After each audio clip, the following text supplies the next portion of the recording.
Parmi la douzaine de projets de loi qui ont été adoptés au cours de la session ordinaire du mois de juin 2024 figure en bonne place le projet de loi portant prorogation du mandat des députés.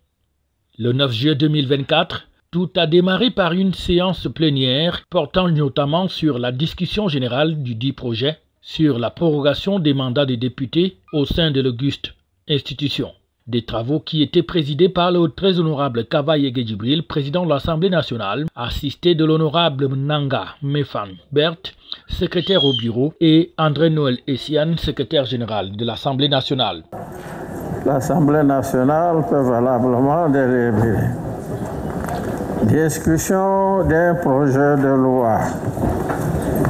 L'ordre du jour appelle la discussion du projet de loi numéro 2061 PGL AN portant prorogation du mandat des députés à l'Assemblée nationale. La parole est à l'honorable Emma Etoundi, rapporteur de la Commission des lois constitutionnelles. Les discussions générales débutent avec la présentation du rapport par l'honorable Emma Etoundi Vincent de Paul et juste après, l'on va assister à une intense série de questions des députés adressées au ministre délégué à la présidence chargé des relations avec les assemblées, Bolvin Wakata, qui défendait donc au nom du gouvernement ce projet de loi. 9 députés vont ainsi se succéder au pupitre pour poser des questions au ministre quant à l'importance, l'intérêt et l'opportunité de ce projet de loi. L'honorable Ngoïsi s'est posé la question de savoir pourquoi le Cameroun n'est pas en mesure d'organiser des élections générales comme en RDC. Pourquoi ne pas avoir un calendrier électoral fixe et veut-on exclure un candidat précis? Bien. Des candidats précis.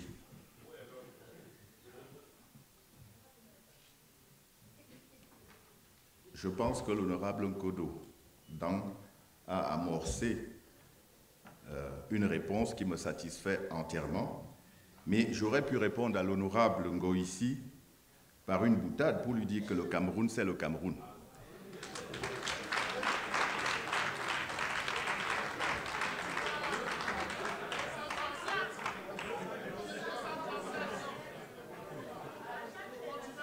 Donc, ce projet de loi tient uniquement compte des circonstances spécifiques et de l'intérêt du Cameroun. Nous avons un calendrier électoral, sur le deuxième point, qui obéit aux dispositions de notre droit positif. Je pense que celui-ci est, enfin je le présume, est parfaitement maîtrisé par les acteurs politiques dont Mme Ngoïsi elle-même.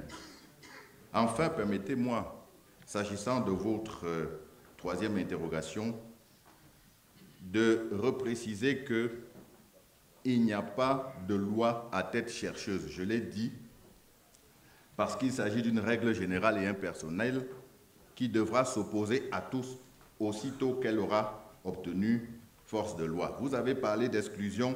Moi, je parle d'auto-exclusion s'agissant de celui auquel vous pensez. Bien. Des préoccupations auxquelles le membre du gouvernement va apporter des éclairages et détails importants sur le projet de loi en question. Honorable Ngekam, vous avez évoqué la capacité qui est donnée au président de la République d'abréger ou de proroger le mandat des députés lorsque les circonstances l'exigent. Vous estimez que ce n'est pas juste et que cela profite à quelques personnes seulement.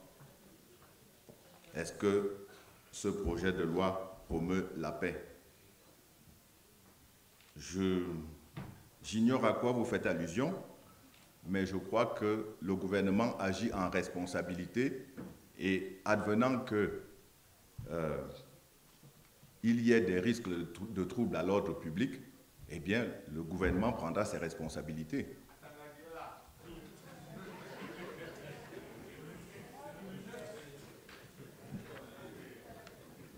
Je pense, honorable Ngekam, que la réponse que j'ai servie à l'honorable Ngo ici, s'agissant d'une intention malicieuse d'exclure des candidats éventuels, peut vous satisfaire. Je voudrais simplement indiquer que les dispositions du code électoral sont claires. Si votre parti ne dispose pas d'élus pour vous investir, vous avez toute latitude de vous accorder avec un parti qui lui dispose ne serait-ce que d'un seul conseiller municipal dans quelques communes que ce soit dans cette République. Un conseiller régional, un député, un sénateur. Je ne vois pas où est l'intention d'exclure un quelconque candidat. On ne devrait pas s'arc-bouter sur une disposition qui pourrait être problématique du fait même du principal concerné. J'ai dit hier il y a 2 jours en commission que nul ne peut se prévaloir de sa propre turpitude. Vous auriez été, me semble-t-il, plus avisé de donner conseil en 2020 à cette personne pour laquelle vous vous faites l'avocat aujourd'hui, d'aller aux élections parce que c'était une des conditions pour prendre part au scrutin de 2025. Bon, il semble qu'il a choisi une autre option et aujourd'hui, il devrait assumer les conséquences de ce qui lui arrive. Prorogation du mandat des députés à l'Assemblée nationale.